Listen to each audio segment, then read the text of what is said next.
School की भयानक रातें अब और भी रहस्यमय हो गई थी। डायरी, ब्लैकबोर्ड, संस्थापक की चेतावनी, सब एक भयावह सच्चाई की ओर इशारा कर रहे थे। तीनों दोस्तों को अब यकीन हो गया था कि वे महज दर्शक नहीं, बल्कि इस श्राप का हिस्सा बन चुके हैं। स्कूल के नीचे आत्माओं का द्वार। इरा को संस्थापक की डायरी के पन्नों में एक संकेत मिलता है, जहां नींव सबसे गहरी हो, वहां आत्माएं सबसे पास होती हैं। इस संकेत के साथ वे स्कूल की पुरानी लाइब्रेरी के नीचे बने तहखाने की ओर बढ़ते हैं। दीवार के एक हिस्से को खिसकाने पर वहां नीचे जाने वाली सीढ़ियां मिलती हैं, अंधेरे और सीलन से भरी। जैसे ही वे नीचे पहुंचते हैं, वहां उन्हें एक पत्थर का द्वार दिखता है। उस पर 13 नामों का चक्र बना हुआ है। बीच में खाली स्थान, शायद 13वीं आत्मा का। जैसे ही आहना उसका हाथ छूती है, दरवाजे में कंपन शुरू हो जाता है। पत्थरों के पीछे एक दरार खुलती है, जैसे वो द्वार उनके छूने का इंतजार कर रहा था। इरा में आत्मा प्रवेश करने की कोशिश। जब वे उस सुरंग में आगे बढ़ते हैं, इरा की सांसें तेज होने लगती हैं। उसकी आंखें कांच जैसी हो जाती हैं और अचानक वो जमीन पर गिर जाती है। उसका शरीर कांपने लगता है और वो कुछ अजीब बोलती है, एक दूसरी भाषा में। आहना घबराकर रुद्राक्ष माला निकालती है और इरा के माथे पर रखती है। तभी एक झटका आता है, जैसे कोई अदृश्य शक्ति हट गई हो। इरा फिर से सामान्य हो जाती है, लेकिन उसकी आंखों में डर नहीं था, बल्कि दुख था। वो अंदर आना चाहती थी, पर मैं उसे रोक नहीं पाई पूरी तरह। नक्श डरते हुए पूछता है, कौन थी वो? इरा धीमे से कहती है, शायद वही, जिसकी जगह अब मेरी बारी है। आहना और नक्श का बचपन का रहस्य। जब वे वापस ऊपर आते हैं, तो आहना को एक पुरानी फोटो मिलती है। वो फोटो किसी स्कूल इवेंट की थी, लेकिन उसमें नक्श और वो खुद बहुत छोटे दिख रहे थे। और उसके पीछे लिखा था, वो साथ आए थे और साथ ही जाएंगे। नक्श थोड़ा हंसता है, हमें कभी पता भी नहीं चला कि हम पहले भी साथ पढ़ चुके थे। आहना की आंखें गीली हो जाती हैं, या शायद हमें कुछ भुला दिया गया था जानबूझकर। इसी दौरान एक पुरानी शिक्षिका की डायरी भी मिलती है, जिसमें एक संदिग्ध टीचर के बारे में लिखा है, जो बच्चों को आधी रात में अलग अलग कमरों में बुलाता था। और वो टीचर था वही जो अब वर्षों से लापता माना जाता है। ब्लैकबोर्ड पर अगली आत्मा का नाम। जब तीनों वापस कक्षा 13 में पहुंचते हैं, ब्लैकबोर्ड पर कुछ लिखा जा चुका होता है, बिना किसी के हाथ लगाए। उनके देखते ही देखते सफेद धूल उड़ती है और उभरता है अगला नाम, इरा। कमरे का तापमान गिर जाता है। इरा कांपते हुए कहती है, ये नाम मैं मिटा नहीं सकती, है ना? नक्श धीरे से सिर हिलाता है, नहीं, ये नाम चुना गया है। अब ये चक्र पूरा होने तक मिटेगा नहीं। तीनों एक दूसरे को देखते हैं, इस बार डर से नहीं, बल्कि तैयार होकर। अब उन्हें पता था कि वे सिर्फ खोज नहीं कर रहे थे, बल्कि एक नियति की ओर बढ़ रहे थे। रात के तीसरे पहर में, जब पूरा स्कूल सन्नाटे में डूबा था, तीनों दोस्त, आहना, इरा और नक्श, उस सुरंग के सामने खड़े थे, जो आत्माओं के द्वार से खुली थी।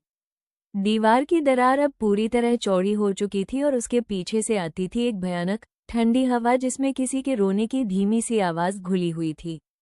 आत्माओं का द्वार खुलता है, एक भयानक सुरंग की ओर। जैसे ही उन्होंने भीतर कदम रखा, उनकी टॉर्च की रोशनी भी कांपने लगी। चारों तरफ घना अंधकार, नम मिट्टी की गंध और सुरंग की दीवारों पर उकेरे गए अजीब चिन्ह। हर चिन्ह, हर चित्र जैसे उन्हें कुछ बताने की कोशिश कर रहा था। इरा ने एक दीवार पर उभरे आकृति को पहचाना। यह वही निशान था जो ब्लैकबोर्ड पर बनते समय दिखाई देता था। यहाँ से कुछ शुरू हुआ था, उसने कहा। आगे बढ़ते हुए सुरंग उन्हें एक गहरे कक्ष में ले गई, जहाँ जमीन पर 13 वृत्ताकार कब्रें बनी हुई थीं। हर कब्र के ऊपर एक पत्थर रखा था और हर पत्थर पर एक नाम उकेरा गया था, जिनमें से कुछ उन्हें पहले से पता थे और कुछ पहली बार देखे। एक नाम अब भी खाली था, 13वीं आत्मा। आहना का सपना, मौत की झलक। वहीं खड़े खड़े आहना अचानक जमीन पर गिर पड़ी। उसकी आंखें बंद थीं, लेकिन शरीर अकड़ने लगा था। नक्श और इरा घबराकर उसे उठाने लगे, लेकिन वो कुछ बड़बड़ा रही थी। उसी जगह लाल दरवाजा। मैं नहीं बची, वो आग। फिर वही 13वां नाम। आहना एक भयावह सपना देख रही थी, जिसमें वो स्कूल के ही एक पुराने कमरे में खड़ी थी। कमरा जल रहा था और उसके सामने 12 चेहरे खड़े थे। सबके चेहरे जले हुए, आंखें खाली, और एक 13वीं आत्मा उसकी ओर बढ़ रही थी, उसका ही चेहरा लेकर। जैसे ही आहना चिल्लाई, वो फिर से होश में आई। इरा ने उसे कसकर पकड़ लिया।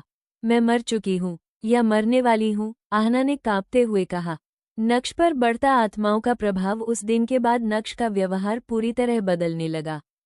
वो अक्सर चुप रहने लगा था, आंखों में लालिमा, और कई बार उसके आसपास की चीजें खुद ब खुद हिलने लगती थीं। एक बार तो इरा ने उसे आधी रात को खिड़की से बाहर देखते हुए देखा। उसके होंठ कुछ बड़बड़ा रहे थे, लेकिन आवाज नक्श की नहीं थी। 13 नाम पूरे होंगे, फिर द्वार खुलेगा, वो बड़बड़ा रहा था। इरा ने अगली सुबह आहना को बताया, मुझे लगता है नक्श अब अकेला नहीं है। 13 आत्माओं की असली कब्रें। तीनों ने तय किया कि उन्हें कब्रों की सच्चाई जाननी होगी। वे दिन में फिर उस सुरंग में गए। हर कब्र के पास कुछ वस्तुएं थीं, पुराने खिलौने, जले हुए किताबों के टुकड़े और कुछ हस्तलिखित नोट्स। यह आत्माओं की अंतिम यादें थीं। आहना ने एक नोट पढ़ा। हमें यहाँ बंद किया गया क्योंकि हम देख सकते थे, पर अब हम देखे जाएंगे। नोट के नीचे सिर्फ एक लकीर थी, खून से खींची गई। इरा की टॉर्च जब अंतिम कब्र पर पड़ी तो वहां कुछ हलचल सी दिखी। उन्होंने पास जाकर देखा, मिट्टी थोड़ी गीली थी, मानो हाल ही में छेड़ी गई हो, और कब्र के पास ही एक टूटा हुआ आईना पड़ा था। आईने में सभी को कुछ धुंधली आकृतियां दिखी, 13 आत्माएं, और फिर एक चेहरा, बिल्कुल आहना जैसा।